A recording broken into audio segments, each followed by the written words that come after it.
Hello, everyone, and welcome to the second Ecco Commune podcast. With me today is Daniel. Daniel, how are you doing? I'm doing very fine, thank you. Any games besides Ecco you've been playing recently? Yes, I've been playing. Now it has two different names actually. There's an American name and a PAL name. I think the American name is Sakura Samurai, Yeah. and the PAL game I think is Hana Samurai or something like that.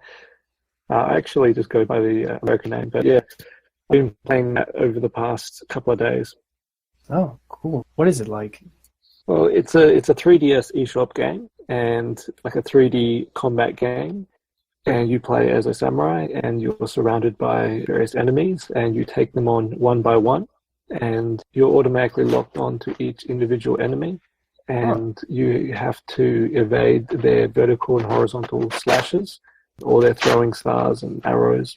And once you've evaded an attack, you can then respond to the attack. It's sort of like 3D Zelda combat, Right. but with the kind of interplay and pattern reading of Punch-Out. Huh. So the flow of combat is a little stricter than Zelda? That's right, yeah, because you're always locked onto an enemy, and the game will choose which enemy that will lock onto you. That is, whichever enemy is ready to attack you. And then there's a little bit of leeway before they do come in to attack. But you're always locked on, and your movement is relative to the enemy that you are locked onto, and you can move forward, back, left, or right in those fixed positions. Like a forward dash or a side dash or a back dash. Huh. The actual options for you to respond are very limited in that sense. It's not that open 3D space that you have in Zelda Combat. But it's quite useful because it makes it really clean, where it's like, if they look like you're going to do a vertical slash, then you just step to the left or right. Yeah, it reminds me of Star Tropics in how the movement was really discrete, or at least your description reminds me of Star Tropics. Yeah, I mean, it's kind of like if Star Tropics had a not over the shoulder, but like further back camera, and the position of the camera is based on whichever enemy is going to attack you. So it's kind of like relative to the enemies around you, and it bounces on between the different relative reference points. So yeah, it's really cool, and I think I'm up to the final boss. It's not a very long game, but it's quite a challenging game.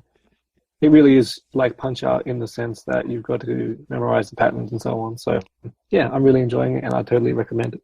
Good to hear. All right, and the last member of our podcast, Greg. Hi. Greg, how are you doing? I'm doing pretty good. That's good. So, besides Ecco, what have you been playing? I actually finally cleared the NES version of Gradius, and that one I've been practicing for a couple months on my 3DS and getting nowhere, and then I loaded it up on an actual TV screen and cleared it without a problem. Oh, wow. So, did the size of the screen make that difference? I think it's the size of the screen because the graphics were not designed for 3-inch display or whatever, and I think part of it is also the game requires a lot of tapping of the shoot button. So I'm kind of rocking the system as I'm trying to keep my ship steady and dodge through these tight patterns. And part of it is the D-pad doesn't work too great on shmups on the 3DS. It's a fun game, though. Okay. So one of the things I want to cover today is variation in Ecco. At a glance, levels in Ecco seem hodgepodge, and it's hard to really gauge any sort of consistent idea or method of progression for how they were designing levels. So I wanted to take the time today to investigate these levels, see if there are any recurring trends or, reason to the variation of challenges. First up is Daniel. Mine will be Deep Water, which is also the name of a song, which I like, from Portishead. So in Deep Water, there are a series of vertical shafts, and so obviously the main theme of this level is that you are going into deeper and deeper water. But there's a bit more to it than that. So at the very top, it looks like, just from the map that we're looking at, from either the left or the right side, but actually you have to start from the left because on the right side there's a current that pushes you up, And then we come to the first shaft, and we can see that the yellow balls are spikes. And so there's the vertical shaft, and there's 4 corridors that split off of the shaft. And before each of those horizontal corridors, you've got a set of spikes. So basically, you have to swim around the spikes in order to make your way through to the horizontal corridors. But the problem is that there is a current that goes up, and so every couple of seconds, the current will push you upwards. That makes things a little bit more difficult. And there are really 2 ways around this, I found when I was playing. One is that you have to accelerate and go down and either left or right in the one smooth motion. And the second way is that you have to swim past the corridor that you want to go into and then wait for the next swell of current to push you up, and then swim up and into the corridor. But let's be careful about how you move into these little narrow offshoot corridors. I think it's a bit messy challenge because you've also got some enemies. You've got the crabs down 3 of the corridors, and they're really annoying because they home in and swing right towards you. They're very fast. And then you've also got a series of jellyfish in the vertical shaft as well. And it's really annoying because you've got this swell of current that's pushing you upwards. And if you try to fight that current, then you move faster down the shaft, but then you're more likely to run into something. It's really quite tricky because you've got spikes, you've got enemies, you've got currents. So there's a timing element with the currents if you want to try and work around that timer. And then you have to be careful as well to avoid the enemies. And you have to make a really tricky move as well.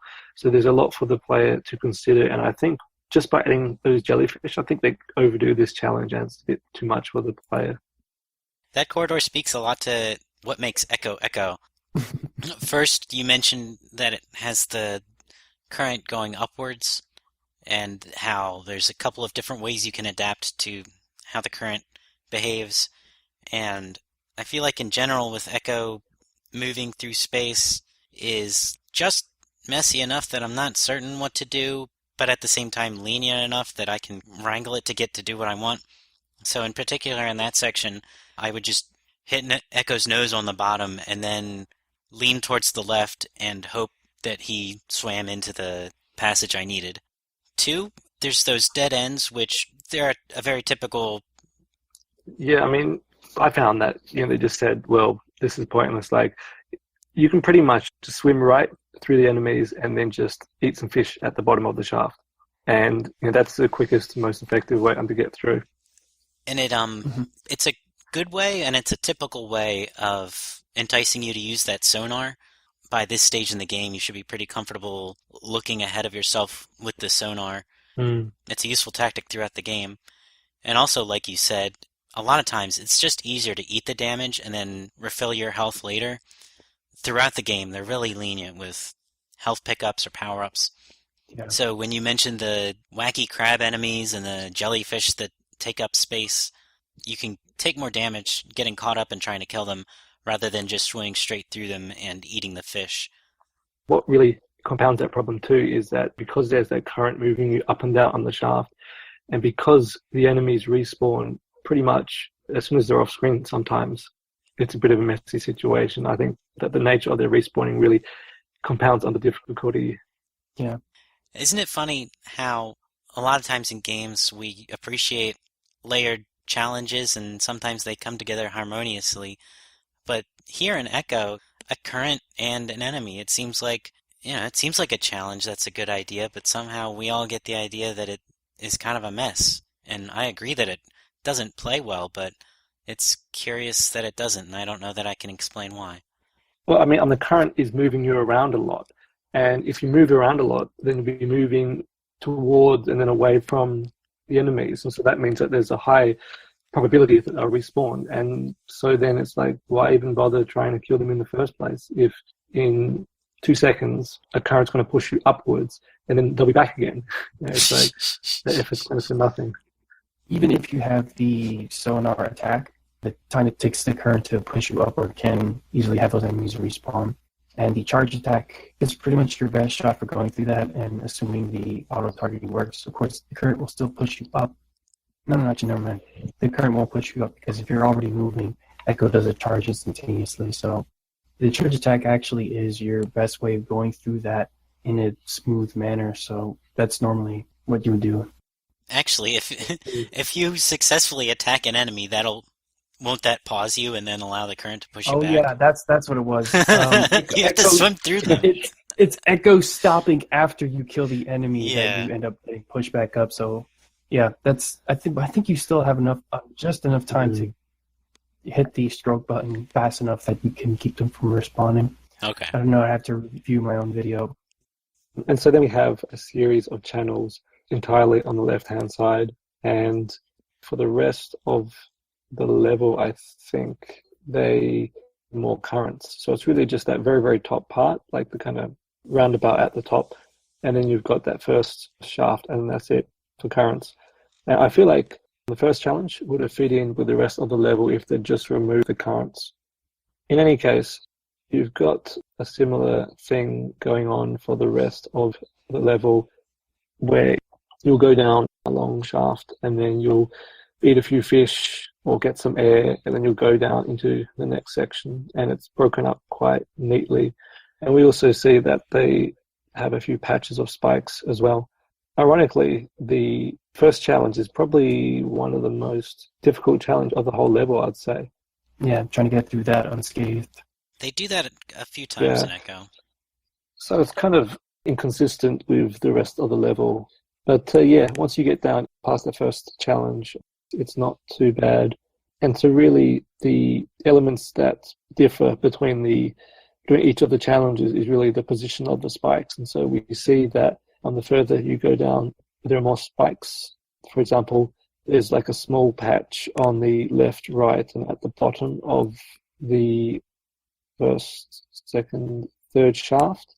So there's a patch at the bottom which punishes you if you're just flying through. And then after that, at the fourth shaft and the longest shaft at the very bottom, there's this kind of left-right configuration going on as well. And what's interesting about this one is that for some reason, the controls are different. Yes. And you just... that's like the weirdest thing. It's like, Adrian, I think you want to talk about these controls, because I'm not sure if this is the first time in the game where they do it, but they certainly do it in other areas of the game as well. Yeah, no, I noticed they do it in a few other areas. It's not scripted, is it? I thought it was just whenever Echo is in a tight enough corridor, whether vertical or horizontal, he won't turn, and instead he'll just strafe in whatever direction you push. I can't tell because the passages going down, the earlier passages, Echo still moves diagonally. It's just that one specific corridor, which is the same width as all the ones prior. Oh. That's right. Yeah, so I found that when I was playing this level that I took a few hits at first because I didn't know what was going on with the controls. The spikes are one element of variation. There's also the length as well, and I think the length of each of the shafts is kind of important. So the last two shafts, that is on the one with the spikes on the left and right, and on the one full of crabs, generally speaking, they're longer than the other shafts. And so, one, they're longer, and two, there's a greater distance between health and air refills as well. I think it's designed that way to simulate the sensation of going further and further underwater, because there are bigger gaps between you being able to catch a breath. And I guess that's meant to simulate, the increased pressure as one goes into deeper water.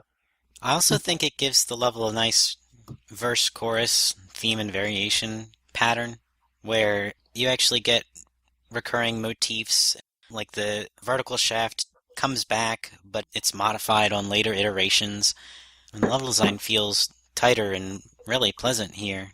Yeah. Also, Greg, you're right. If the shaft is narrow enough, Echo has a strafing motion, both horizontal and vertical. It's interesting too, with the last two shafts, how there's one shaft which I guess we could say is dedicated to avoiding the spikes, and then there's another shaft which is on avoiding the crabs. And it's how they separate on the challenges in that way. But then if we go back up to the top and we look at that first challenge that we're talking about, it's like you've got crabs, you've got spikes, you've got currents, and you've got jellyfish. And so even within its own sort of logic, that first challenge is a bit out of place. Like if you look at the rest of the level, besides the second shafts, jellyfish aren't put in narrow shafts for the rest of the level. They are at the entrance points to each of the challenges, like in that separate area that you have between the shafts. They do fill that space, but they're not in the shafts as they are in the first challenge, which is interesting. In general, I don't know if this is true or just the impression I got, but I feel like jellyfish throughout Echo tend to be in the more open spaces. Yeah, they do. I'd also like to say that Daniel's also right about this first section definitely being the more open one, where you just have these 3 branches. Yeah, they're all dead ends, but the rest of the level is pretty linear. You get... Except for, you know, the last section towards the end there where the crabs are for your last air bubble, but you only have 1 dead end there, and then it's back onto the main path. I feel like throughout the level, you always it have would a be choice, and then one of them is a dead end, right? Yeah, it's just this first section where you have 3 dead ends, as opposed to the later sections where you get 1, maybe 2. Yeah, there are some dead ends as well, but they're pretty easy to spot anyway. So Yeah. I was looking at the one really helps. just above the shaft with the series of spikes on the side. There's a dead end at the double T junction above it with the first T junction on the right, but that's it. Anyway, so you get all the way to the bottom, and then there's another separate room here. You can eat some fish, and then you go in and you talk to the asteroid. And it would have been neat, actually, if Echo had to go back up to the top and there was some element of folded level design, because, you know, I seem to be tied to that. Tied to that thing from the Warrior book. But yeah, that would have been neat if there was some kind of element of suspension. For example, if when you defeated the enemies, they would stay gone, and that made it easier on the way up. Or even if like on the way up there were upward moving currents activated, that would be a nice take on it.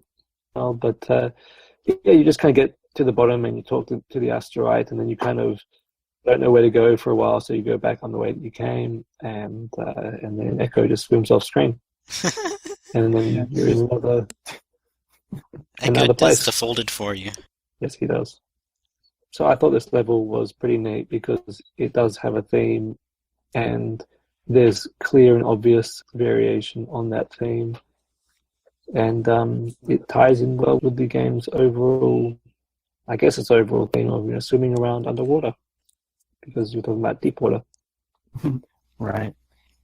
And we can see this trend of expanding the distance between the air pockets. Well, you see where the school of fish are in this big open area here? And you sort of have to like swerve around to the next air pocket, and there's some jellyfish in that sort of diagonal hallway there. It's in the bigger intermission section between the shafts. Yep. So you look at the second one where it does that same thing, and it's a lot more narrow, and there's no fish there that time. Yeah, that's right. So yeah, that's an example of them tightening up the corridors, so you have to swim better with Ecto if you want to go through faster and without bumping into things. Yeah, so that's pretty much all I have to say about this level. It's really neat. It's a good example of theme and variation in Ecco the Dolphin. Next up is myself, and I will be doing the ice zone. So we start towards the east side of the map with a bunch of tiger sharks that don't show up on the sonar for some reason.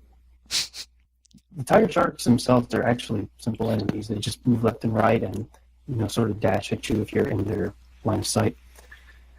You have to like go all the way to the left side of the level to come back up to the crystal glyph on the right. Right.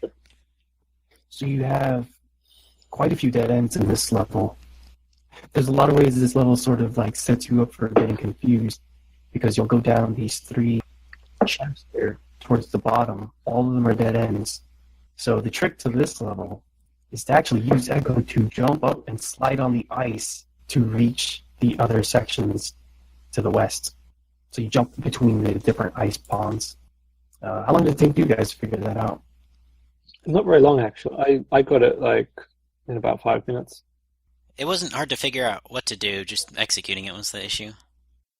Executing it from some of the openings in the ice is really hard because some of them can be quite narrow.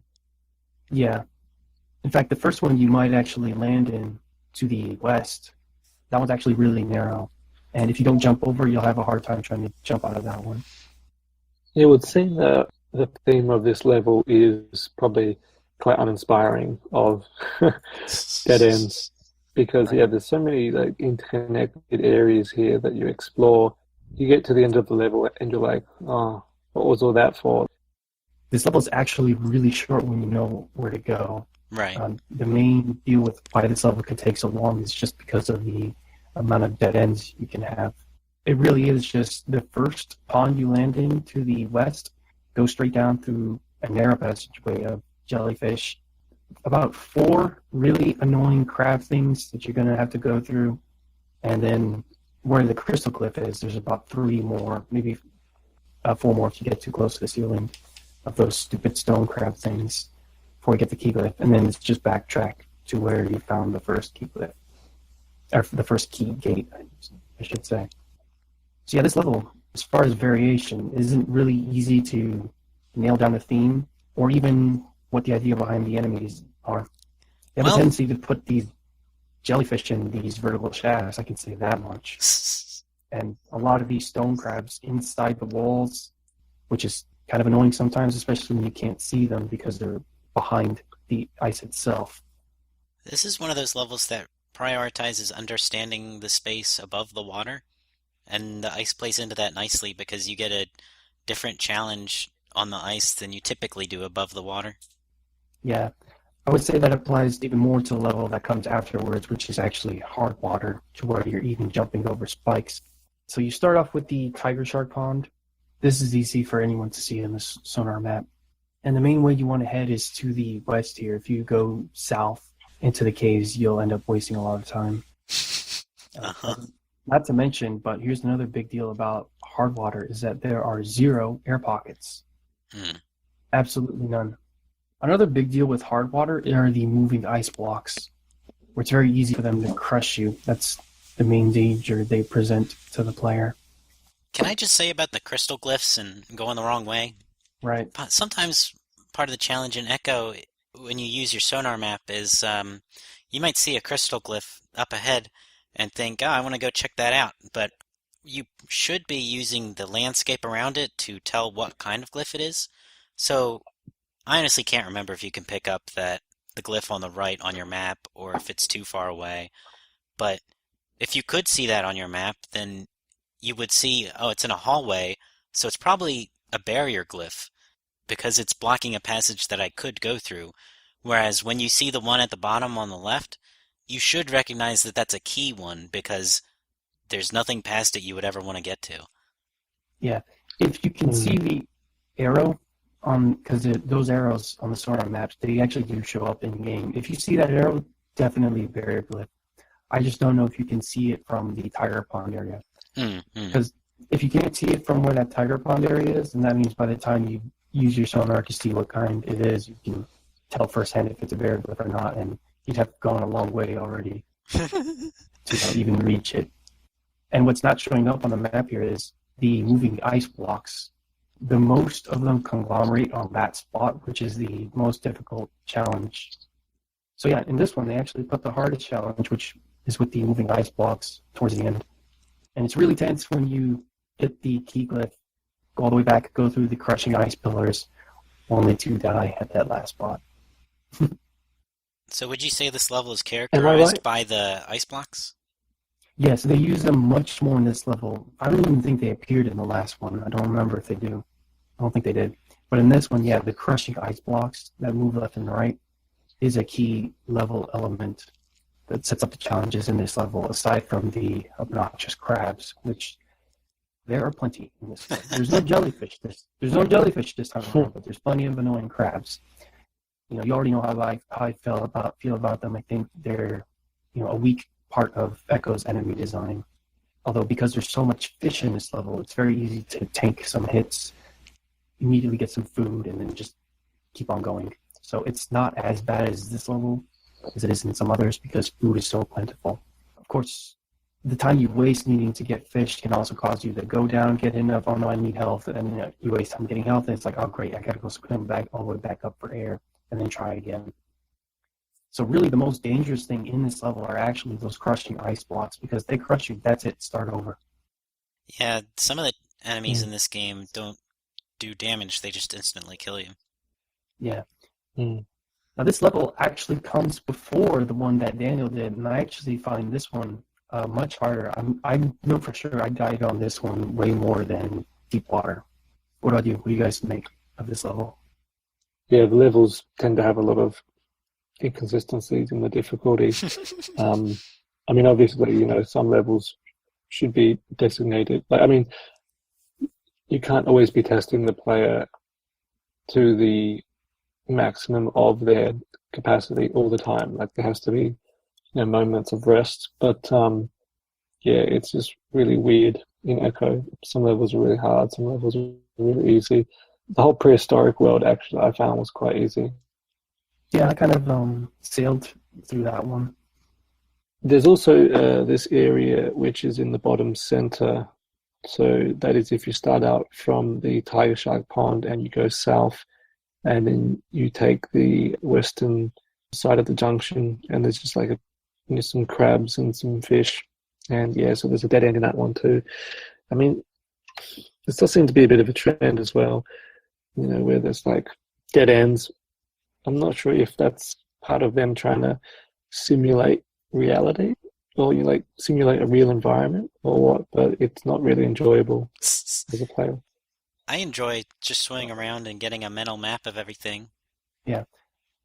To me, I understand the dead ends for the purpose of making levels more open and more of a maze.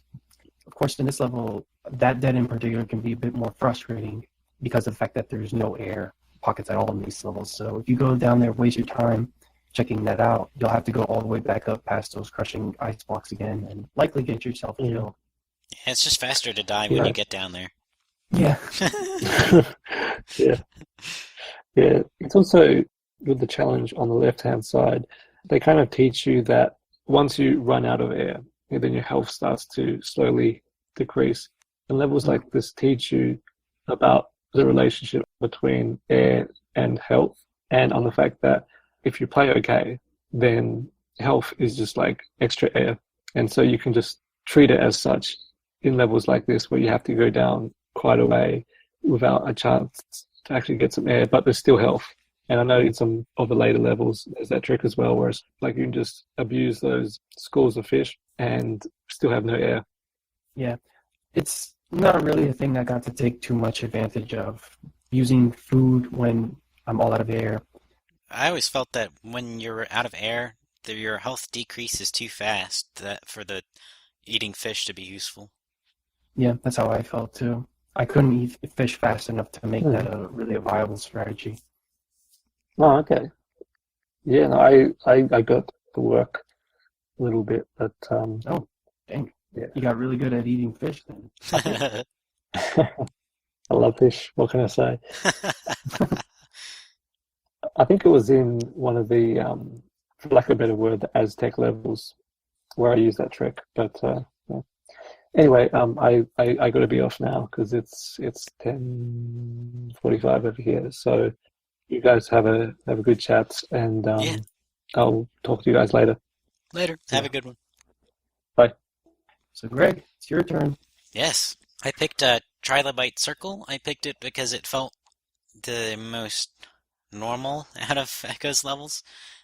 Echo in general, I feel, is a maze game, and you have to find locks and then find the keys for the locks and then find a passage that will take you from one to the other in a good amount of time so that you don't run out of air.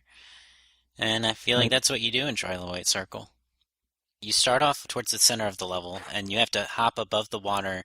You swim over to the right, pick up a key, swim underwater through the left, and then swim up again in order to exit the level. And that's sort of this circle of Trilobite Circle, that you start at the center top and then move clockwise through the level until you exit the level at about 9 o'clock. Mm-hmm. Also, what makes it a circle is that if you get trapped by a current, You then have to swim back to the very beginning of the level, and that takes you in a full circle. Yep, that sucks. I think that did happen to me.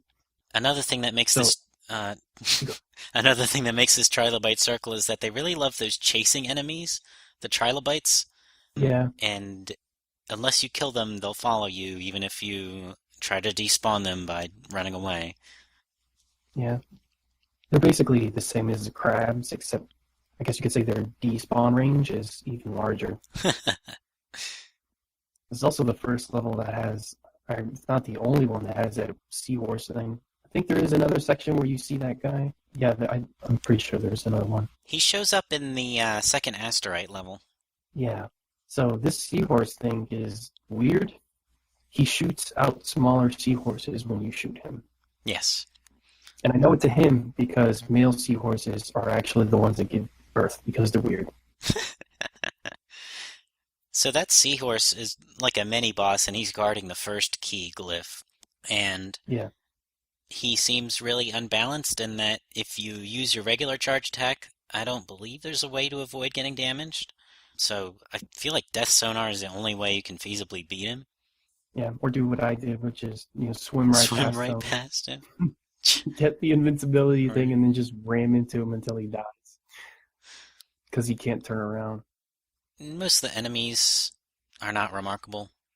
Yeah, in a weird way, the enemies, what makes them easier in this one, and in a sense more fair, is that they move in really predictable ways. Right. Like those diagonal unicorn head thingies. I don't know what to call them. Yeah, they're interesting because they travel in those packs and they move in an interesting way, and it's interesting to swim around them. Yeah, because it's diagonal. They're moving in 2 dimensions instead of just one. They're Right. not your up and down jellyfish or your left and right shark enemies. But they're also not the completely broken chasing enemies. But you see them in quite a few other levels, and I don't think any of the enemies here really characterize this level, unless maybe the seahorse.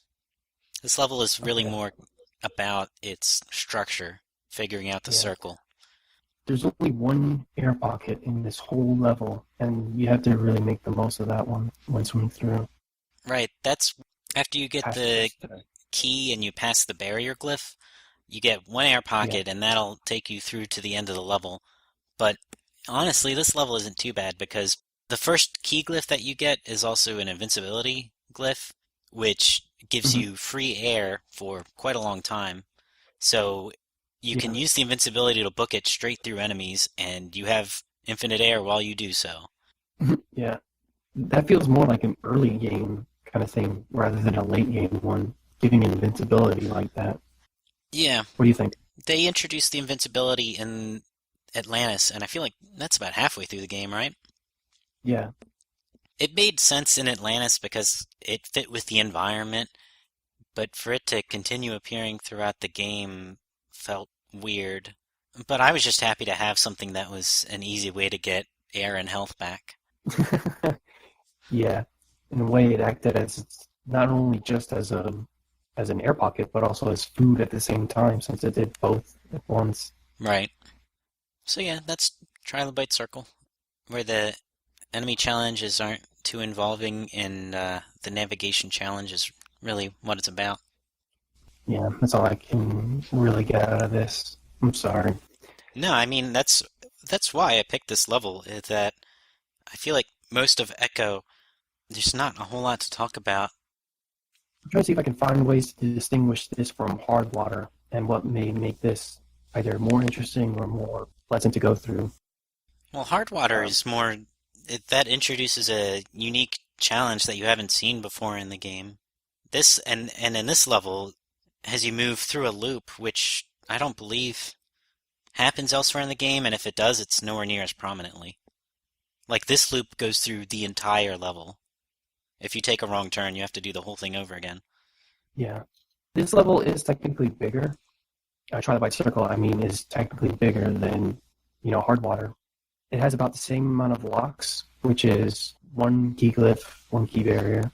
But hard water, oddly enough, is the one that's more deadly to the player because of those crushing ice blocks. Has crushing ice blocks, and the passages are much more discrete. Like, there's no one passage that goes across the length of the level like you have in the bottom here on Trilobite Circle. Yeah, and the thing is, even Trilobite Circle, if you were to jump to left, you would quickly come across a dead end, and then you know that, okay, the only place I have left to go is right, because you can't swim through one of those ponds, don't go anywhere, one just literally goes in a circle, and the other one is an air current that you can't go through, so right is the only place you have left. And even then, you quickly see that if you move right, that's where most of the action is going on, Right. especially with that seahorse.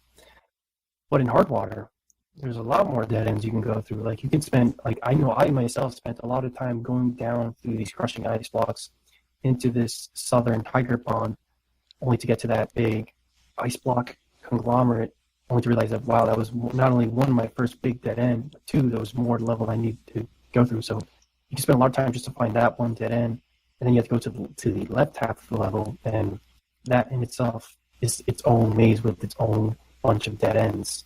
So in a way, hard water is weirdly enough more complicated, or you can end up spending a lot more time going through it until you stumble upon the key glyph. So this really just confirms what I was thinking about Echo, and what Daniel was even saying earlier about Echo being inconsistent. But I think it Both. makes sense in that navigating through a glacier, I guess you're swimming inside of a glacier or something like that. Naturally, that's going to be deadly and compact. Whereas my level, the Trilobite Circle, we're talking about swimming through, I don't know, just generic prehistoric ocean water. Yeah, but well, I think what I said kind of still stands in that hard water is the more complicated of the two. That one can leave you spending a lot more time trying to look for or even realize where the lock is. Yeah, definitely. Whereas in Trilobite Circle, the lock, it's actually not that far from the key.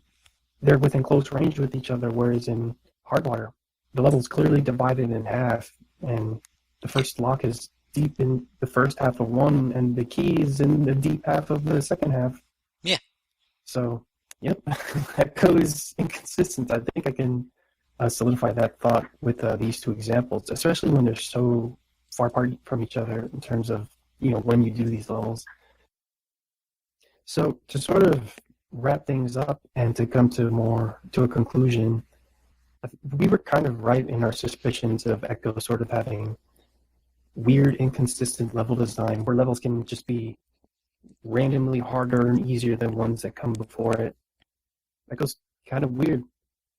Its level design's a bit all over the place. What that means is that whatever makes Echo Echo is not apparent and not something that I understand. While we can trace some variation within the levels themselves, actually no, even within the levels themselves, as we saw with Daniel's level, harder sections of the level appear earlier than others. I think Daniel's may have been the most, how should I say, cohesive form of variation, but even that one had an oddity in it. I mean, Daniel picked the level that, out of the entire game, that would play most to our expectations of game design. Yeah, I think mine's did a little too, where the hardest section of ice blocks occurs towards the end. Yeah, that's true. But Trilobite Circle, at the hardest part of that level is probably the seahorse, which can occur very early. Yeah, the seahorse is up front, and in Daniel's level, the vent is up front, and Deep City has that really hard jump way at the beginning. I almost wonder if that's a concession for the fact that you don't get checkpoints, but either way, I do feel like that's maybe a motif within Echo, that they put the hardest challenge up front. I'm not sure about that. Okay, I'm looking at Trilobite Circle again, and I actually can see where the level may have a refining trend of variation, where you see towards the end, as the passages get more narrow, and before that you have these big, much more open ponds after the crystal barrier. Yeah, you have those choke points that you swim through. Yeah, and then it narrows out more towards the end, and then you swim up and escape the level. So it's like they halfway know what they're doing, but then making this game kind of on instinct, not a clear, design. I don't even know how to say this, other than they have sort of an idea, but not really, for how to make levels and how to make them make sense without the game just feeling like difficulty peaks and dips at random intervals.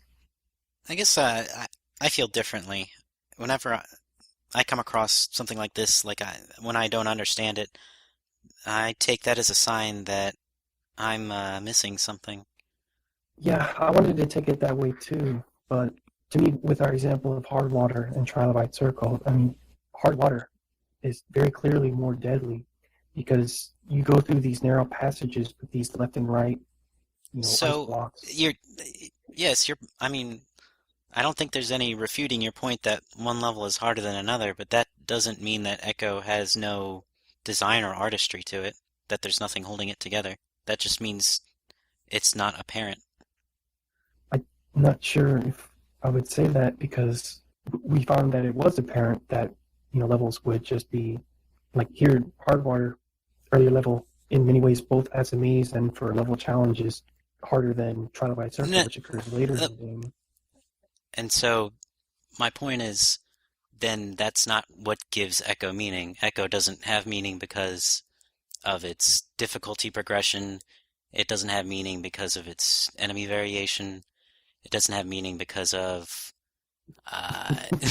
its maze structure. There's one of two ways. Your reading is that if there's nothing that gives it meaning, then it's kind of a mishmash and it's kind of a mess. And instinctually, that's the sense I get from Echo too. But I do feel like there's a chance that there is something to Echo which is just not apparent. There's something that gives it meaning, which is not something we are seeing.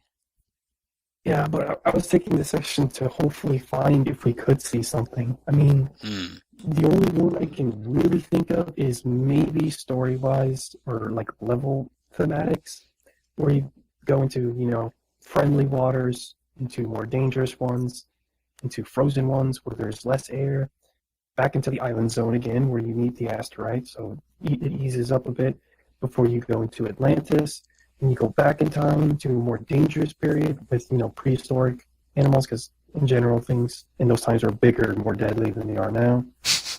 Like seahorses. Yeah, like giant seahorses. Deadlier than any shark.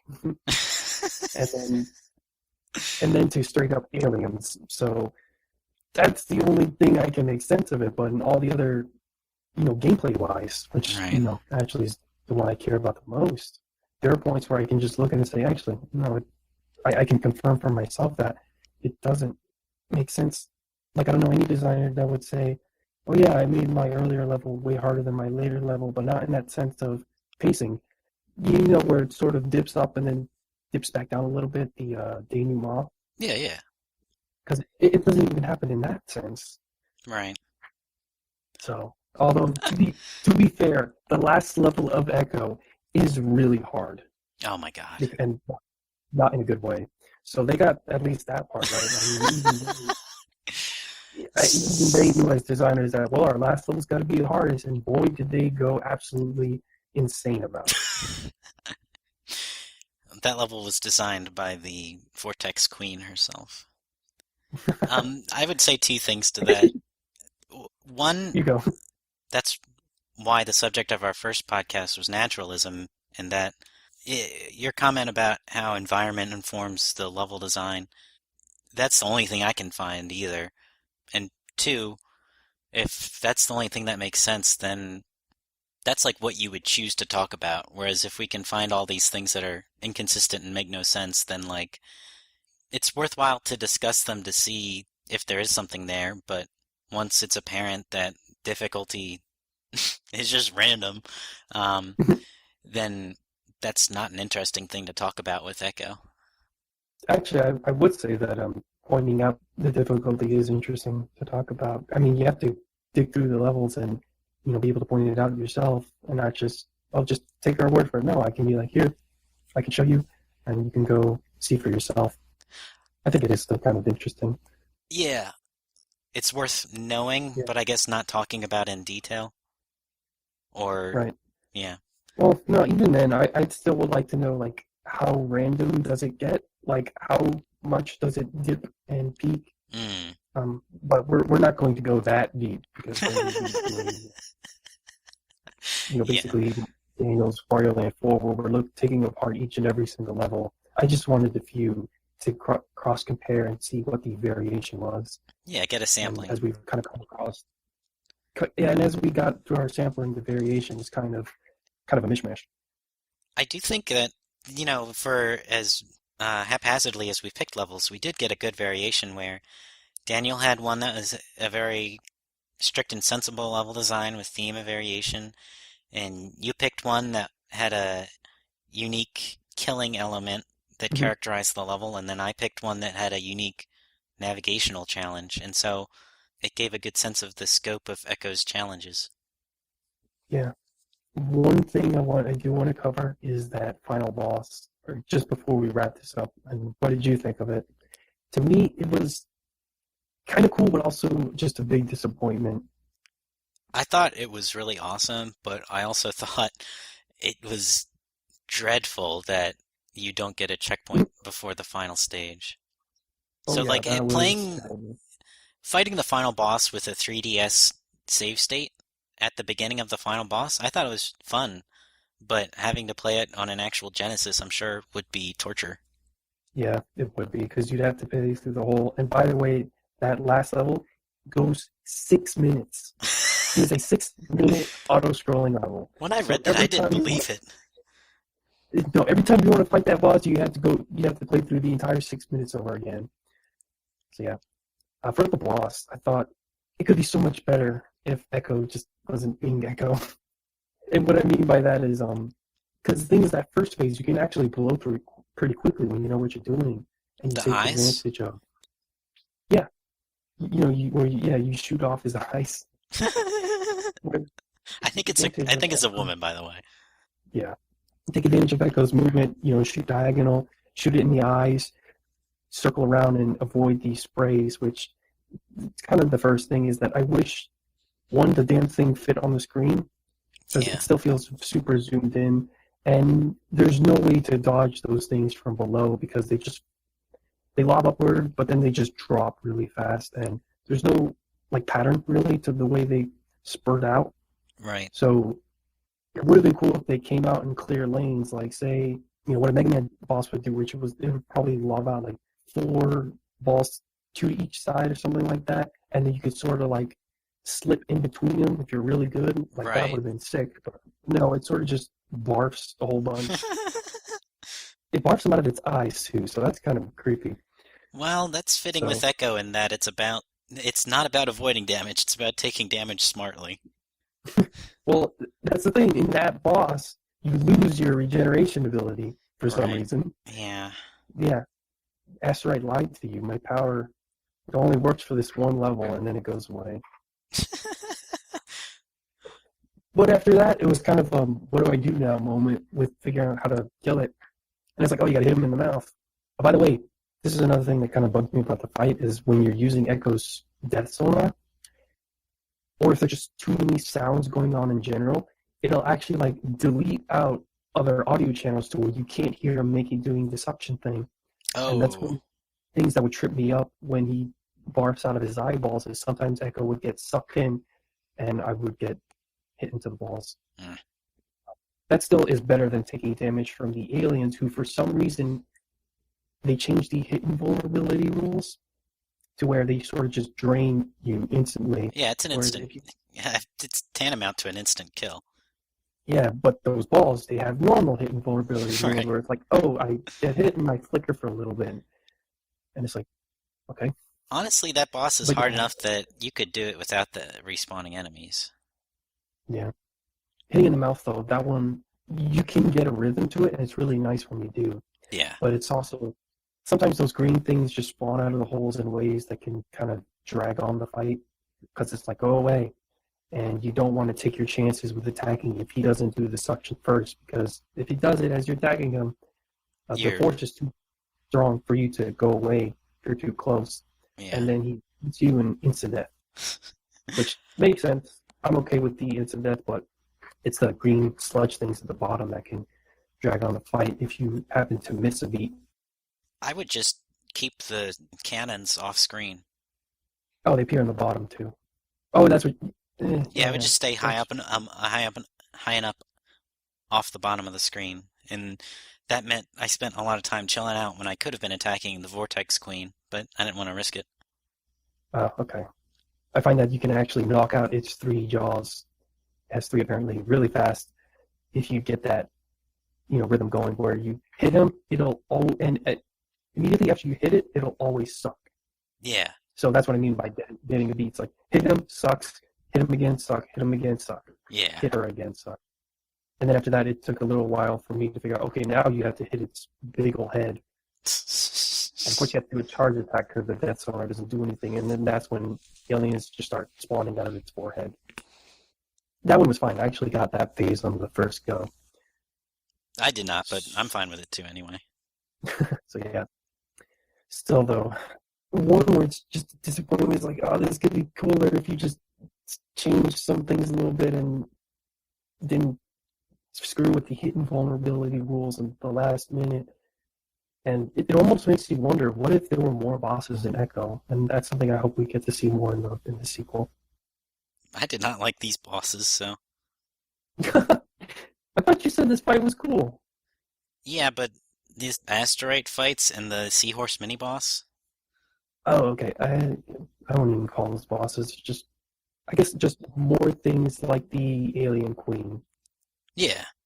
More things like that, where you take advantage of Echo's movement, because it was kind of cool. Of course, I had to change the rules for him breathing, so that would actually put in another layer to the fight, which would be kind of neat. But, that's just me throwing out ideas to set up my own disappointment for when I play the sequels, whenever I get around to them.